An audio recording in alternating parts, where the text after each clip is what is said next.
Shalom, perkenalkan nama saya Givergan Salangi. Baiklah, pada kesempatan ini saya akan membahas hak asasi manusia dalam Pancasila dan Undang-Undang 1945. Yang pertama ada pendahuluan. Hak asasi manusia adalah hak dasar yang melekat pada setiap manusia sejak lahir tanpa memandang ras, agama, jenis kelamin, status sosial atau lainnya. Yang berikut ada Pancasila dan Undang-Undang 1945 merupakan landasan hukum filosofis bagi negara Indonesia yang menjamin dan melindungi HAM. Berikut ada Pancasila sebagai dasar filosofis HAM. Pancasila yang pertama, dasar filosofis yang kuat untuk menjamin dan melindungi HAM dalam Indonesia. Pancasila yang kedua, menekankan pada persamaan derajat, hak dan kewajiban setiap manusia. Pancasila yang ketiga, menjamin persatuan dan kesatuan bangsa tanpa diskriminasi.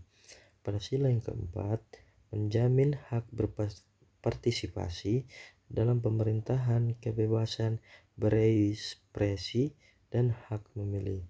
Pancasila yang kelima, menjamin keadilan sosial, hak atas pekerjaan, pendidikan, kesehatan, dan kesejahteraan. Yang berikut ada Undang-Undang 1945 sebagai landasan hukum HAM. Pada pembukaan Undang-Undang 1956 menyatakan bahwa Indonesia didirikan berdasarkan Pancasila yang menjamin HAM.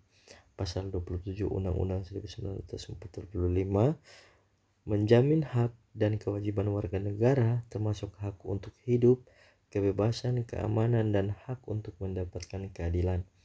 Pasal 28 Undang-Undang 1945 menjamin hak-hak sipil dan politik termasuk kebebasan berekspresi, beragama, berkumpul, dan berserikat.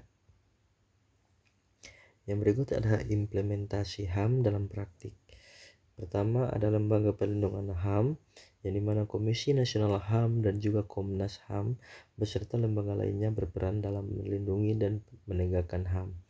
Yang berikut ada Undang-Undang Nomor 39 Tahun 1959 tentang HAM, memberikan kerangka hukum yang lebih spesifik untuk perlindungan HAM. Berikut ada mekanisme penyelesaian sengketa HAM, yang dimana Pengadilan HAM dan juga Komnas HAM mekanisme lainnya tersedia untuk menyelesaikan sengketa terkait HAM. Berikut ada tantangan dalam penegakan HAM.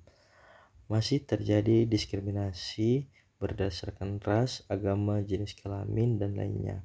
Dan juga masih terjadi pelanggaran HAM seperti penyiksaan, penghilang paksa, dan kekerasan. Kurangnya kesadaran masyarakat tentang pentingnya HAM dan bagaimana cara menuntut hak mereka. Berikut ada upaya peningkatan penegakan HAM. Penegakan hak asasi manusia merupakan hal yang krusial dalam membangun masyarakat yang adil, beradab, dan sejahtera. Sayangnya, pelanggaran HAM masih terjadi di berbagai belahan dunia, termasuk di Indonesia. Untuk itu, upaya-upaya untuk meningkatkan penegakan HAM perlu dilakukan secara terus-menerus dan komprehensif. Berikut beberapa upaya yang dapat dilakukan. Yang pertama, ada peningkatan pendidikan dan kesadaran, meningkatkan pendidikan dan kesadaran masyarakat tentang HAM. Yang kedua, penguatan lembaga perlindungan HAM, memperkuat lembaga-lembaga yang berwenang melindungi HAM. Yang ketiga, penegakan hukum yang adil, menegakkan hukum secara adil dan hukum susunan untuk melindungi HAM. Yang keempat, kerjasama antar lembaga dan meningkatkan kerjasama antar lembaga dalam melindungi dan menegakkan HAM. Untuk kesimpulan yang saya dapat, di mana Pancasila dan Undang-Undang 1945 merupakan landasan kuat bagi perlindungan HAM di Indonesia.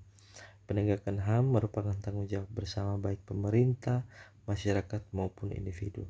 Peningkatan kesadaran, pendidikan, dan penegakan hukum sangat penting untuk memastikan terwujudnya HAM bagi semua warga negara. Thank you.